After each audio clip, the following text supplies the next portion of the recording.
वीरांगना महारानी Lakshmibai railway station के सामने बने सेंट्रल प्लेस की दुकानों का मामला लगातार गर्माता जा रहा है। आए दिन रेल सुरक्षा बल पर मासिक शुल्क न देने पर जब दिन दुकानें बंद कराने और उत्पीड़न करने के लग रहे आरोपों के चलते पूर्व केंद्रीय मंत्री ने इसे रेल अधिकारियों को सुरक्षा बल की गुंडाई बताया। उन्होंने कहा कि गुंडाई बर्दाश्त नहीं होगी।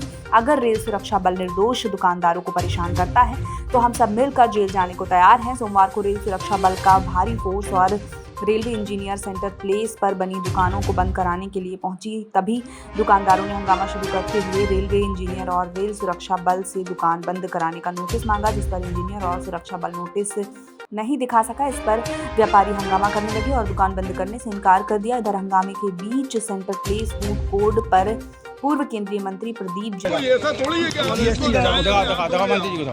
आप हाँक नहीं सकते। हमारा निवेदन जी देखो, जो हम ये कह रहे हैं गवर्नमेंट ऑफ इंडिया से ये जीएसटी के पेपर आएंगे। ये कोई स्टेशन पे आप ट्रेन में रोको ना, हर ट्रेन के अंदर अवैध पानी बिकता, अवैध गुटखा बिकते, अवैध वहाँ चले आओ पूरी बिकती। रेल सुरक्षा बल और रेलवे इंजीनियर पर सेंटर प्लेस के दुकानदारों का उत्पीड़न करने का आरोप लगाया है, वो बर्दाश्त नहीं की जाएगी। अभी तो हर आदमी बड़े तहजीब से बात कर रहे हैं।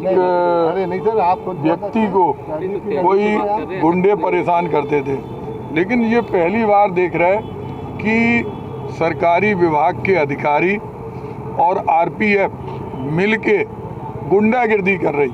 जब ये कॉम्प्लेक्स रेलवे के द्वारा स्वीकृत है, इन्होंने उसको पैसे दिए, लीज पर बिल्डर ने इनको दी है। अब उसके अंदर सड़क के अंदर का अतिक्रमण इन्हें दिखाई नहीं देता, उसको किसी भी आधार पर वहाँ से दबाव डालना सिर्फ इस वजह से कि वो इनके सिस्टम में नहीं आ रहा है। तो ये सिस्टम में आने वाले लोग नहीं हैं। सिस्टम इनका, अब ये इनसे पूछिए, इनकी जो सिस्टम है उस सिस्टम में ये कभी नहीं आएंगे। ये कोई स्टेशन पे पूरी सब्जी बेचने वाले अवैध वेंडर नहीं है। सवाल ये है कि सिस्टम की परिभाषा तो समझाइए, सिस्टम क्या होता है? देखिए,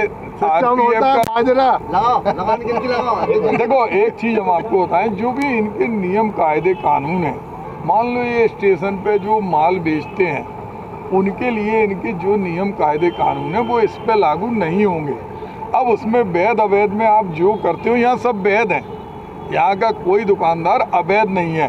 और अगर और कोई इनके कोई फूड का मैटर है तो वो आरपीएफ का काम नहीं है। इनका अगर किसी सैम्पलिंग का काम है, सबके अलग अलग विभाग हैं, या ये कहते हैं कि सब काम यही करेंगे। तो ऐसी गुंडागिर्दी तो झांसी में हमने कभी देखी नहीं। दुकान बंद कराने के लिए इससे पहले कोई नोटिस वगैरह आया क्या? कोई नोटिस नहीं आया, कोई इन्हें सूचना नहीं दी गई और कोई ये करने के लिए अधिकृत नहीं है। मंत्री जी, ये स्टेशन में जो प्रीमियम पार्किंग, यहाँ के भी कई प्रकरण आ रहे हैं। प्रीमियम पार्किंग में गुंडागिर्दी होती, कोई आदमी को वहाँ से अगर उसने पैसे, तो ये क्या गुंडागिर्दी थोड़ी हो सकती कि एक आदमी वहाँ से निकला, अभी 3 दिन पहले किसी को यहाँ मारपीट की गई। तो कोई ऐसी गुंडागिर्दी थोड़ी है कि जंगल राज्य है कि आप किसी को अगर प्रीमियम पार्किंग में आपके कोई आदमी खड़े और बातचीत पूछना चाहे उसको मारना पीटना शुरू कर दो।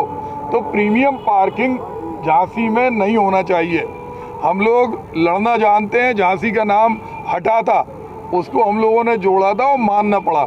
और आज हमें सबसे बड़ा बुरा लग रहा कि रेलवे की जो फोर्स है, जिसका काम यात्रियों की सुरक्षा है, ना कि व्यापारियों को परेशान करना, उनका ये रूप हमें सामने देखने को मिल रहा। झांसी से गोलू महाराज के साथ धीरज शिवहरे की रिपोर्ट।